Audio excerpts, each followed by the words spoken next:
Hi everyone, Kim Parr here, Director of the Macomb County Historical Society and Crocker House Museum.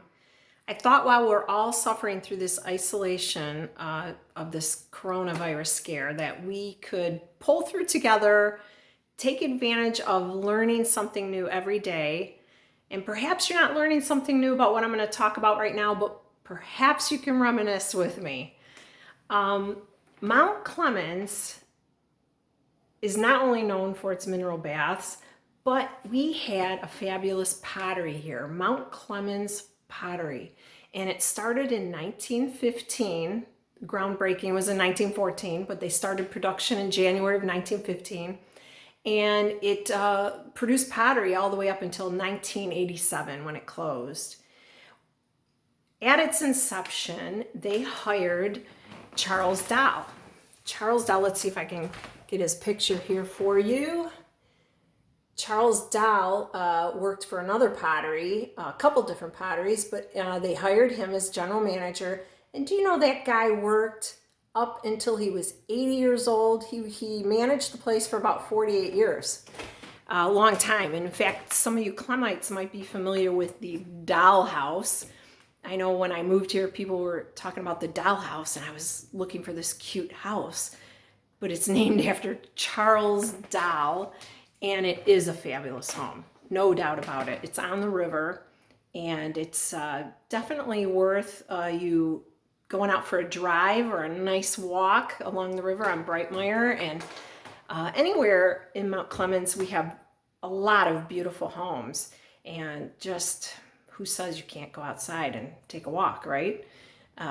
Take a walk, learn about architecture. Our house here, the Crocker House, is Italianate. There's not many Italianates here in town, but there's a lot of other beautiful architectural homes.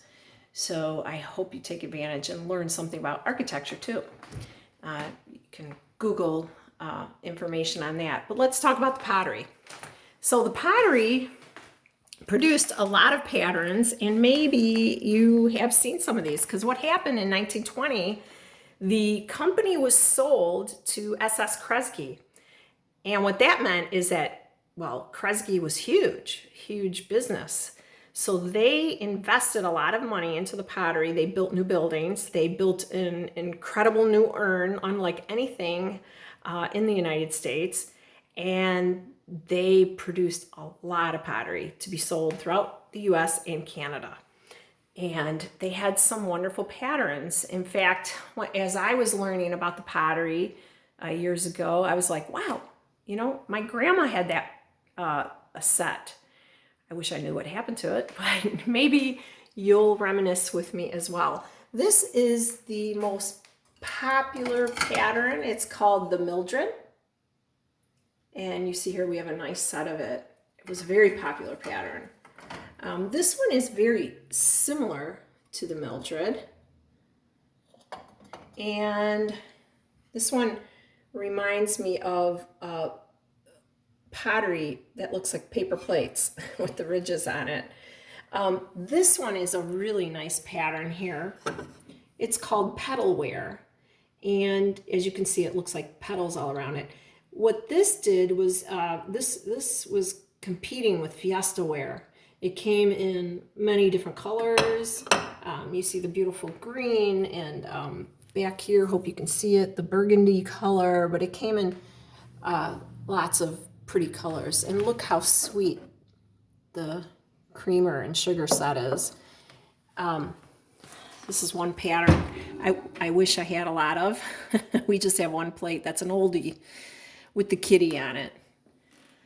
They made pieces for local businesses here in town. We had a large Jewish population at one time, as you can see here, plate for the synagogue. And then we have some funky looking 70s patterns here. Hope you can see it. This was also a popular pattern with the transfer wear on it. And this is the pattern actually that my grandmother had. This also is reminiscent of that Fiestaware era.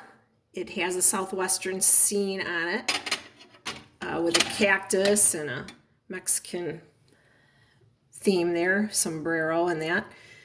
Look at how sweet the dish is here, and the handle on the teacup, the detail to it.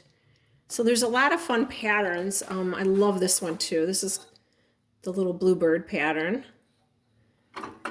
And of course they had elegant sets with just the creamy white color with the gold rims.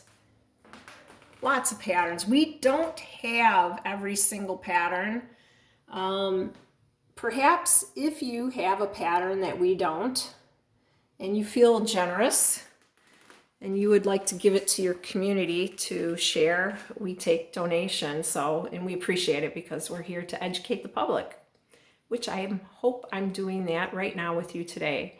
So let me know, do you have any patterns from Mount Clemens? I'll be anxious to see your remarks.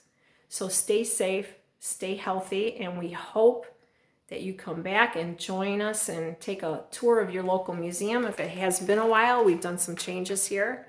So I hope you come and join us and learn something new about your community. Take care.